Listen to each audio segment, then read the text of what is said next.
Kena nevojna për Apo, vetëm neve po na mungon filleri i buzëve. ose botoksi. Ose vetëm ne po i mungojmë qendrave estetike për t'i mbushur buzët me filer. Ose ne jemi duke bërë kaq shumë për këtë botoks ilegal, sepse duam me patjetër të bëj botoks. A mund jetë edhe kjo? Edhe mund të jetë, po ndoshta bre, nuk kam nevojë. Asa. Qa thu? Nuk e di Ardian, tash kjo është pak, shia është relative. Vërtet.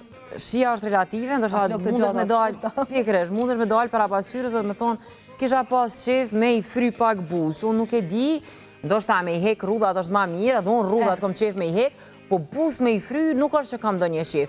Ama qikave të tjera, vajzave të tjera, grave të tjera, nuk mund t'ua mohojmë ose t'ua gjykojmë këtë të drejtë. Fakta asë s'kom qef me i fry buzë, Eriona e den, që ka zedhe publikut, që one gati kur nuk i dy buzë, pikërisht për shkak se kur kam qenë fëmijë, më kam bullizu, kam thoni ki buzë të trasha tash. Si të zëzake dhe me dene. Amon që si bullizime, amon që ja bëni këtë bullizim. Atëherë kam qenë fëmijë dhe menojsha që është sa një keq, mi pas buzë të trasha. Se me kalimin e kohë se kuptova që njerës japin pare, vendosin atëside qatëside në buzë. Dhe jo vetëm pare.